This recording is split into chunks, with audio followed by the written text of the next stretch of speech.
across the country, thank you for welcoming back to Poland. You know, it was nearly 1 year ago. Nearly 1 year ago, I spoke at the Royal Castle here in Warsaw, just weeks after Vladimir Putin had unleashed his murderous assault on Ukraine, the largest land war in Europe since World War II had begun. And the principles that have been the cornerstone of peace, prosperity, and stability on this planet for more than 75 years were at risk of being shattered.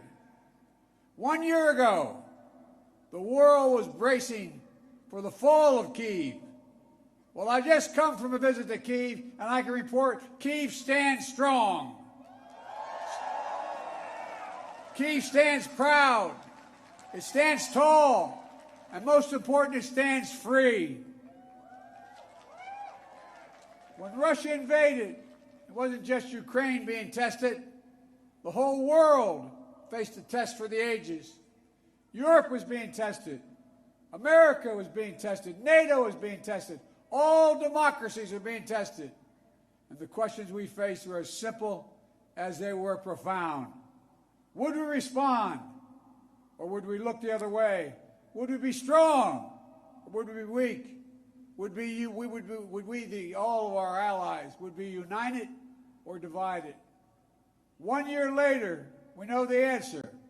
We did respond. We would be strong. We would be united. And the world would not look the other way. We also face fundamental questions about the commitment to the most basic of principles. Would we stand up for the sovereignty of nations? Would we stand up for the right of people to live free from naked aggression? Would we stand up for democracy? 1 year later, we know the answers. Yes, we would stand up for sovereignty, and we did. Yes, we would stand up for the right of people to live free from aggression, and we did. And we would stand up for democracy, and we did. And yesterday, I had the honor to stand with President Zelensky in Kyiv to declare that we will keep standing up for these same things, no matter what.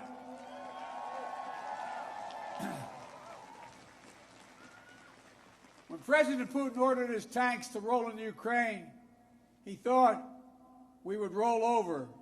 He was wrong. The Ukrainian people are too brave.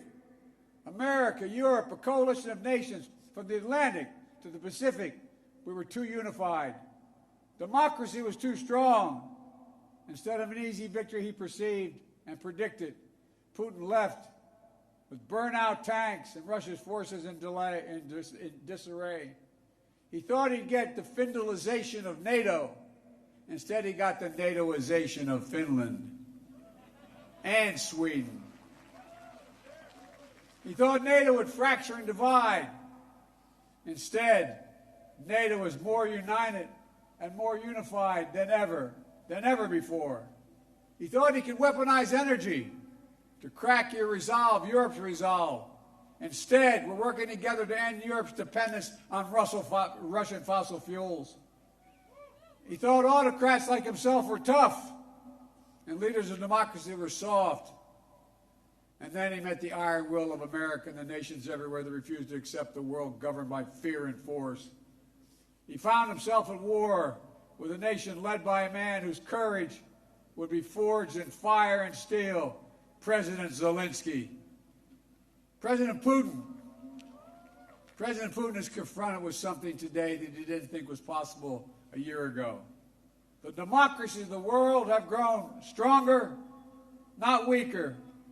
But the autocrats of the world have grown weaker, not stronger. Because in the moments of great upheaval and uncertainty, that knowing what you stand for is most important. And knowing who stands with you makes all the difference. The people of Poland know that. You know that. In fact, you know it better than anyone here in Poland. Because that's what solidarity means. Through partition and oppression, when the beautiful city was destroyed after the Warsaw Uprising, during decades under the iron fist of communist rule, Poland endured because you stood together. That's how brave leaders of the opposition and the people of Belarus continue to fight for their democracy. That's how the resolve of Moldovan people, the resolve of the people of Moldova to live in freedom, gained them independence and put them on the path to EU membership. President Sandu is here today. I'm not sure she is, but I'm proud to stand with you and the freedom-loving people of Moldova. Give her a round of applause.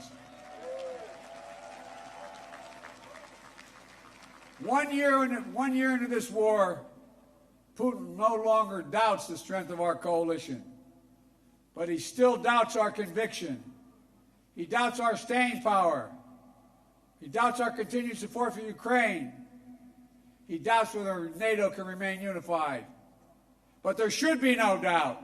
Our support for Ukraine will not waver. NATO will not be divided, and we will not tire.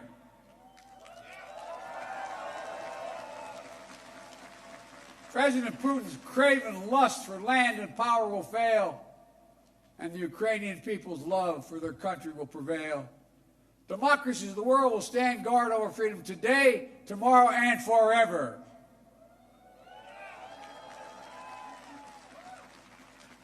So that's what's at stake here. Freedom. That's the message I carried to Kyiv yesterday, directly to the people of Ukraine. When President Zelensky said he came to the United States in December, quote, he said, this struggle will define the world and what our children and grandchildren, how they live, and then their children and grandchildren. He wasn't only speaking about the children and grandchildren of Ukraine. He was speaking about all of our children and grandchildren, yours and mine. We're seeing again today what the people of Poland and the people across Europe saw for decades. Appetites of the autocrat cannot be appeased. They must be opposed. Autocrats only understand one word: no, no, no. No, you will not take my country. No, you will not take my freedom. No, you will not take my future. And I'll repeat tonight what I said last year in this same place. A dictator bent on rebuilding an empire will never be able to ease the people's love of liberty. Brutality will never grind down the will of the free. And Ukraine will never be a victory for Russia. Never.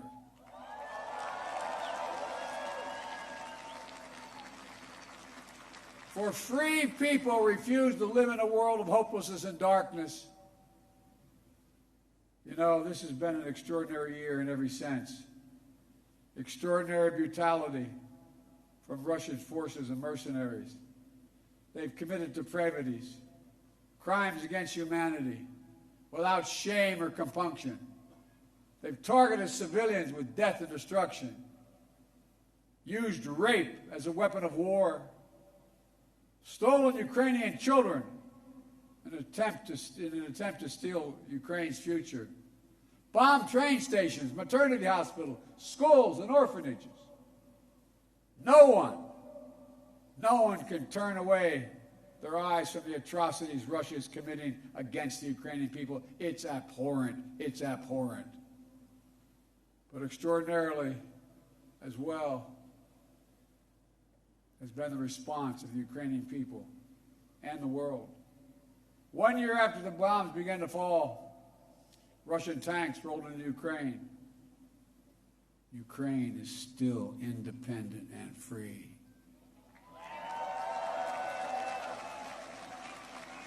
From Kherson to Kharkiv, Ukrainian fighters have reclaimed their land. More than 50% of the territory Russia held last year. The blue and the yellow flag of Ukraine proudly waves once again. President Zelensky still leads a democratically elected government that represents the will of the Ukrainian people.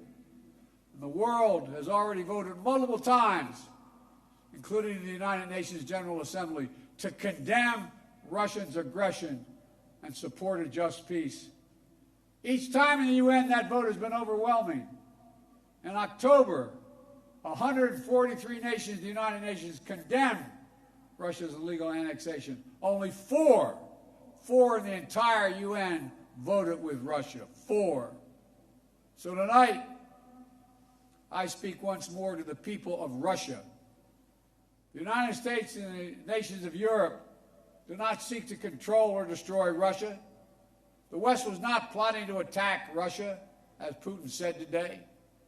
And millions of Russian citizens who only want to live in peace with their neighbors are not the enemy. This war was never a necessity. It's a tragedy. President Putin chose this war. Every day the war continues is his choice. He could end the war with a word. It's simple. If Russia stopped invading Ukraine, it would end the war. If Ukraine stopped defending itself against Russia, it would be the end of Ukraine. That's why together we're making sure Ukraine can defend itself. The United States has assembled a worldwide coalition of more than 50 nations to get critical weapons and supplies to the brave Ukrainian fighters on the front lines, air defense systems, artillery, ammunition, tanks, armored vehicles. The European Union and its member states have stepped up with unprecedented commitment to Ukraine, not just in security assistance, but economic and humanitarian refugee assistance and so much more. To all of you here tonight, take a moment, and I'm serious when I say this. Turn around and look at one another. Look at what you've done so far. Poland is hosting more than 1.5 million refugees from this war. God bless you. Poland's generosity, your willingness to open your hearts and your homes is extraordinary. And the American people are united in our resolve as well.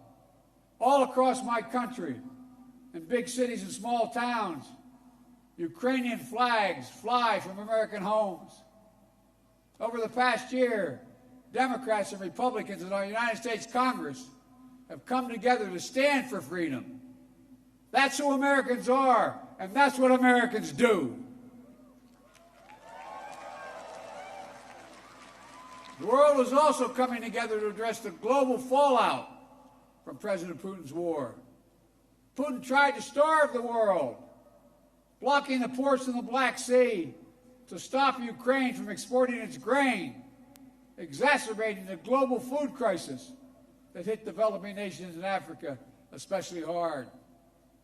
Instead, the United States and the G7 and partners around the world answered the call with historic commitments to address the crisis and to bolster global food supplies.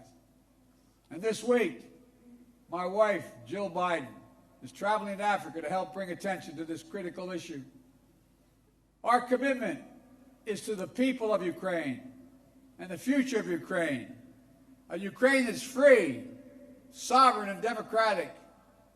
That was the dream of those who declared Ukraine's independence more than 30 years ago, who led the Orange Revolution and the Revolution of Dignity, who braved ice and fire in the Maidan, and the heavenly 100 who died there, and those who continue still to root out Kremlin's efforts to corrupt, coerce, and control. It's a dream for those Ukrainian patriots who fought for years against Russia's aggressions in the Donbass, and the heroes who've given everything, given their lives in the service of their beloved Ukraine. I was honored to visit their memorial in Kyiv yesterday, to pay tribute to the sacrifice of those who lost their lives, standing alongside President Zelensky.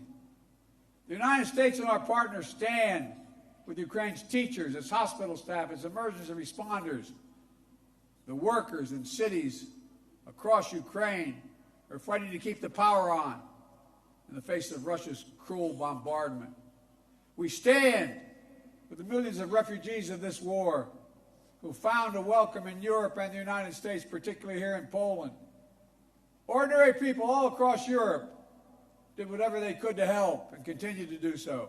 Polish businesses, civil society, cultural leaders, including the First Lady of Poland, who is here tonight, have led with the heart and determination, showcasing all that's good about the human spirit. Madam First Lady, we love you. Thank you all.